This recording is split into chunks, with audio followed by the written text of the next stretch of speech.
Some bonds run deeper than blood. Elena Martinez never knew her biological parents. She was raised by two brothers who found her abandoned at a fire station when she was just 2 days old. They were young men then, barely adults themselves, but they made a choice that would define their lives. Marcus was 23, working construction to put himself through night school. His younger brother Julian was 19, a gifted mechanic with gentle hands and a protective heart. They could have turned Elena over to the system, but when they looked into her eyes, they saw family. They raised her together in a small apartment above Julian's garage. Marcus taught her to read, helped with homework, showed her how to stand tall. Julian taught her to fix engines, to trust her own hands, to laugh even when life was hard. Elena grew up knowing she was loved. At 32, she was a nurse with warm brown eyes and her father Julian's easy smile. 6 months pregnant, married to Adrian Castellano, a CEO who owned half the commercial real estate downtown. Marcus was now 55, a civil engineer with silver threading through his dark hair. Julian was 51, still running his garage, his hands still steady and strong. They had walked Elena down the aisle together 2 years ago.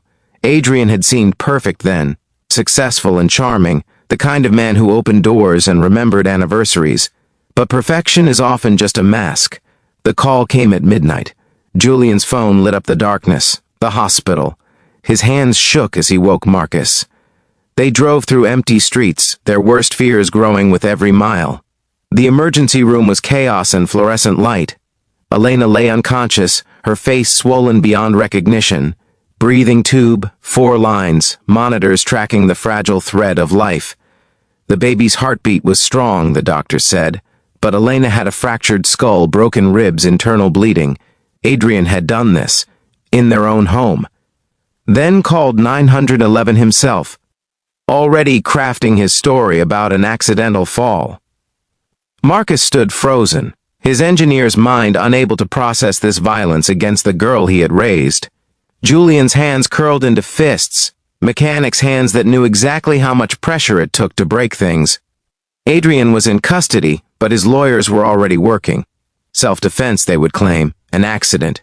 He had money, connections, a reputation to leverage. The brothers sat beside Elena's bed as dawn broke. "We raised her to believe the world was fair," Marcus said quietly. "We were wrong," Julian replied. They had lived honest lives, worked hard, played by rules that men like Adrian never followed. But watching their daughter lie broken, they understood that sometimes the system protects the wrong people. Marcus made the first call. He had spent 30 years building things across the city, working with contractors, unions, city officials. He knew where bodies were buried, metaphorically speaking. He knew which buildings had been approved despite failed inspections, which projects had greased which palms. Adrian's empire was built on shortcuts and bribes, and Marcus had the receipts. Julian's network was different but equally powerful. Mechanics see everything. Drivers talk. Delivery workers notice patterns. Over 3 decades, Julian had built relationships throughout the city, people who trusted him, who owed him favors. Together, the brothers began to move. Documents appeared on reporters' desks. Anonymous tips reached the district attorney. Building inspectors suddenly decided to review old permits. Fire marshals discovered violations. The IRS received interesting information about offshore accounts. But Marcus and Julian did something else, something that made the whole city take notice. They stood outside Adrian's company headquarters at dawn, just the two of them, holding a photograph of Elena. They said nothing, just stood there as employees arrived for work. The next morning, they returned, and the next. Word spread fast. By the 4th day, others joined them. Former employees Adrian had cheated, tenants he had displaced, small business owners he had crushed. They came with their own photographs, their own stories. By week 2, there were hundreds. The media couldn't ignore it. This quiet, relentless presence. These 2 older men who showed up every single morning, rain or shine, holding their daughter's picture. Adrian's lawyers tried everything, restraining orders that judges denied, PR campaigns that rang hollow against the silent testimony of those morning vigils. His business partners began to distance themselves. Investors pulled out.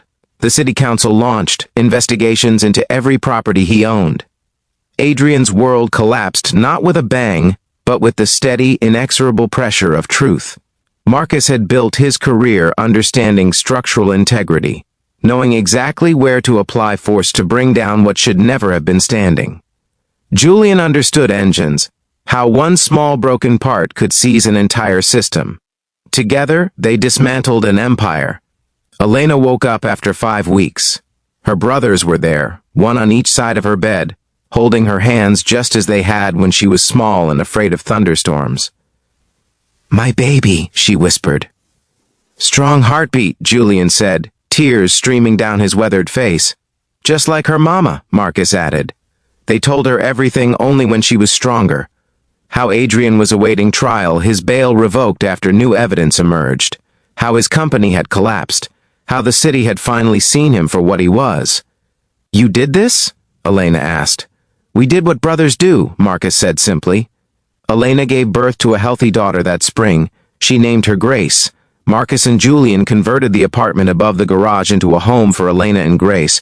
They installed a new kitchen, built a nursery, planted a garden where Grace could play. Adrian Castellano was convicted of attempted murder and multiple counts of fraud, 30 years without possibility of parole. On Grace's first birthday, the family gathered in that garden. Elena watched her daughter take wobbly steps between her uncles, these two men who had chosen love over convenience 33 years ago. "Thank you," she told them, "for showing me what real strength looks like." Marcus and Julian exchanged glances, those two brothers who had raised a family from nothing but determination and love. "Family protects family," Julian said.